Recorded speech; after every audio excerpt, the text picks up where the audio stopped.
miles of trucks have gotten together in parts of the country in alone, Mm. and we the biggest portion of the convoy apparently is called the People's Convoy. See, from the ground level, people themselves to see what they're saying, right?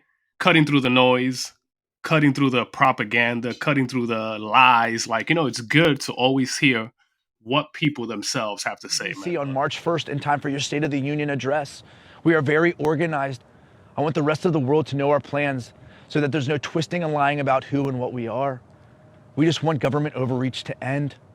On behalf of Freedom Convoy USA 2022, we are asking you to end the state of emergency, end the mandates once and for all. That was Man, genuine. that was powerful. That was genuine. The question is not, hey, do you think what he's saying is true? The question is not, hey, no, the question is freedom. And from the beginning, I've been saying this is a dangerous road and they're taking advantage. He made it very clear. This is supposed to be a free republic. Joe Biden literally admitted that the number one leading cause of death was not COVID. So if that was the case, then why did they take such exasperated measures? The unit's coming. We'll be here to either talk about it, meet with us, plead with us, so we can get moving with our lives. But that freedom will always triumph over tyranny. These phrases, man. What does it even mean anymore? President Zelensky said in his speech to the European Parliament, "Light will win over darkness." The Ukrainian ambassador to the United States is here tonight. I can't stand this sitting with the colloquial First Lady. kind of phrases that I hear. Let each of us, if you're able, precisely how we would try to falsify and justify his aggression. We countered Russia's lies with the truth. He knew how we would falsify his aggression. Now that he's in Ukraine, 70% of our crude oil comes from Russia. Good luck. So we're just going to get all our crude oil from the OPEC nation, which is why it's $105 a barrel, which is apparently going to be projected at $150 soon. He summarized all the headlines. By the way, it's a unifying thing on the right and the left now, but the entire mainstream media, from invasion, Ukrainian army, the NATO forces, Putin dictator invading. So he's kind of just pressing that in. So this is where propaganda is, right? This is where the war propaganda and things like that, which it's well and alive in our country. This is what I think is happening here. I'm announcing that we will join our allies in closing off American airspace to all Russian flights, further isolating Russia and adding additional squeeze on their economy. This is what I'm saying. What does the Russian government have to do with the fucking people? Honestly, that has nothing to do with the people.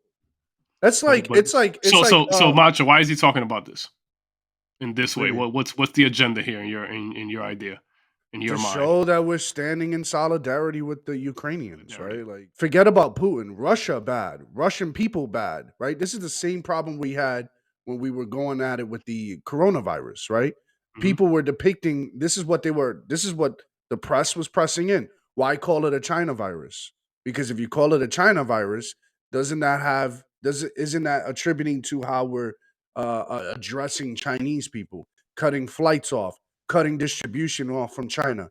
Isn't that xenophobia, right? They literally came at the previous administration about this. He said forces will now join Ukraine. This is very interesting. And these forces that join, they would launch missiles from cities where people are where it's populated. They want Russia to respond, and this is Putin's side. This is what he said. I'm not sure if this is true or not, but Biden seems to be validating that, right? That nations are going to get together, and now the other side is they're going to throw missiles in order to have Russia respond with missiles to those places in order for them to kill civilians.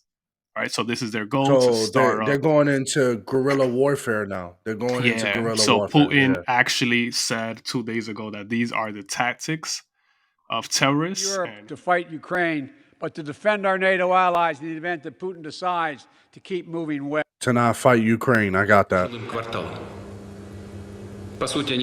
effect, they are acting the same way terrorists act all over the world. But how much of he's lying? Like, let's say if he's lying.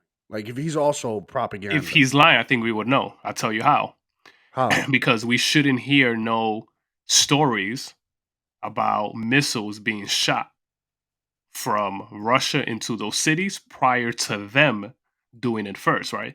So it's, we have so much information nowadays, but is there a way to find out if NATO's infiltrating right now is looking into that. And if in the cities there's bases being headquarters of bases and missiles being established to launch, Yeah. right? Right? I think most Americans will probably label themselves as paycheck to paycheck. In what way? In what sense? Like they need the next paycheck in order to make sure they're good on their bills. Yeah, but don't you pre-plan like bill payments, right? Okay, on this There's bill your answer, payment. Macho. There's your answer. So Oh, okay, you're both okay, right. okay. You're both right. Let me tell you why really quick before you continue. You're right that people are technically not living to paycheck, but this is why I'm big on like when I talk about financial literacy and all that, we don't get taught that. So most people could be making well over, but most people are not budgeting. $1 Right? trillion tax cut passed in the previous administration that benefited the top 1% of Americans. The American Rescue Plan. He got boots, see, because he lying. The Democrats are booing. The Democrats are booing, actually. So it's like, first off, this was an absolute lie that was propagated by the New York Times.